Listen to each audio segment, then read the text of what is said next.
of Youth in Agriculture. My name is Marion Munyaunganga, and today I'm here in Kitengela talking about agri-technology. Yes, as you can see, there are so many machines here, and they're categorized into two types.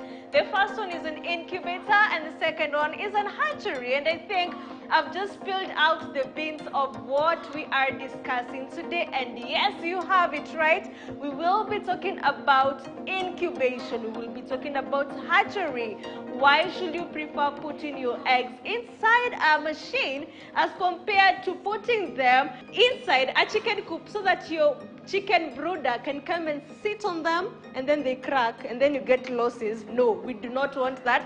That's why Calvin Brown is here with us, and he is, by the way, having a background in architecture, and he will be telling us why he is dealing with agri-technology these days. Okay, thank you so much. Welcome, please. This room is cold and it's white. Yes. Of what importance is it? This is called hatchery room, where we do incubate our eggs, then hatch the chicks. Yes.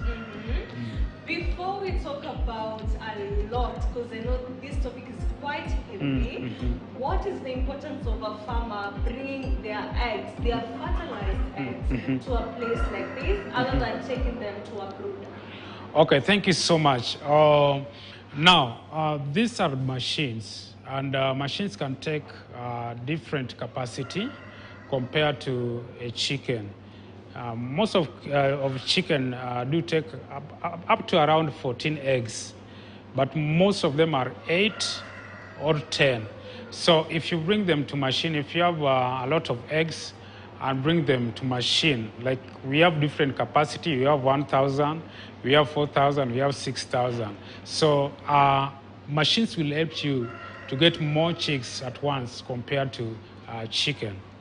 How does the possibility rate look like when it comes to the chicken themselves warming up the fertilized eggs and bringing the fertilized eggs to an incubator and an hatchery? Now, hatch rates differ both on chicken and also hatcher. It depends with the type of the eggs that you have and the quality of the eggs that you have. Yeah. For example, even if you give a chicken and fertilize eggs, but the condition of the egg is not good. In hatchery, we have so many factors like eggshell. We factor the eggshell, the size, the shape of the eggs, like elongated. So if you give even the chicken, definitely the hatch rate will be low. And the same eggs, if you bring to the machine, the hatch rate will be low. That's why there is something called egg selection. If you select the egg, you measure even the weight, the size, and also the shape, and also the duration. Because if the duration exceeds, then you realize that hatch rate will go down. So there are quite a lot of factors that you need to consider. Apart from that, also the machine setting. We have different types of the machines. We also have the quality of the machine. If you get a good machine and good eggs, definitely the hatch rate will be even up to 96%. We have seen many people achieving 97%. I've had somebody who has achieved 98%. Yeah. But mostly it ranges between 80, 85. Yes. And what happens to a chicken that they do not get to fertilize or hatch? Hatch all the eggs. What really disrupts them? So we have something called humidity and temperature. The position of heater. Inside the incubator, we have heater. And also we have water inside. You realize even some machines, the heaters are not well positioned.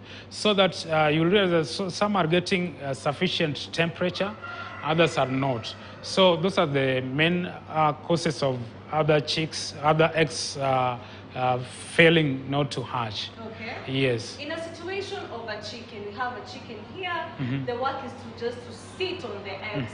But at times you get that even close to 50% they have not yet hatched. Why? What could be the reason? The potential reason is, you see, when the chicken is brooding, you really need to give that chicken food.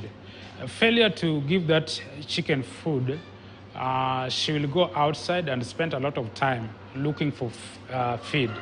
And hence, you see, the eggs need temperature for them to, for that process to take place. So if they don't get consistent temperature, the eggs definitely will get spoiled. So the first consideration, if you are using chicken, then make sure that you give the chicken enough feed.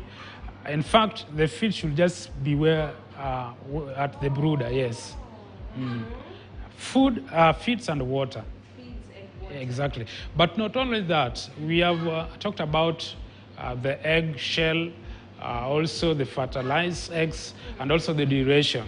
If you give a chicken eggs that has gone up to 14 days, then it might not hatch. Yes. Now let's get through the process of what happens here. The first one you mentioned is egg selection. What is that and what do you look for in that egg? Not really, it's not egg selection. Actually, hatchery starts from the parent stock, the breed, and the parent stock, actually.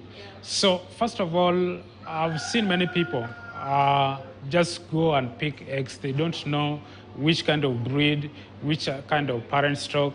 Is it F1, is it F2, is it F3? So, the first thing, the initial stage, is to know where you get eggs.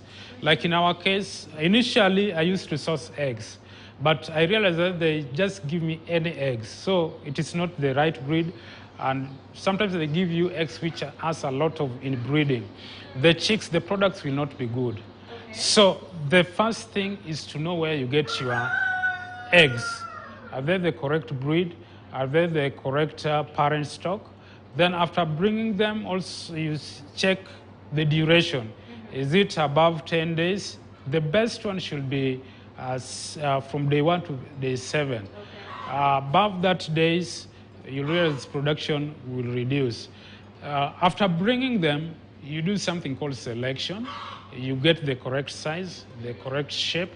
We have elongated eggs whereby you cannot know where the embryo is. Yeah. So if you put them on the setters, you might put it opposite, upside down. Hence, hatching will be a little bit hard. From there is where now you bring them to machine. Kulima, let me hold you there. Yes. I'm still on the breed. What happens, or am I allowed to put, for example, the F1, F2 together? Yeah, it's not appropriate. You should just put F1. You mark them, you know this is F1. Then you mark the other batch F2. This one will help you to eliminate the aspect of inbreeding. Yeah. So like F2, those are second generation. You realize there is inbreeding already. So what you need to do when the chicks come out, you need to isolate or remove cocks.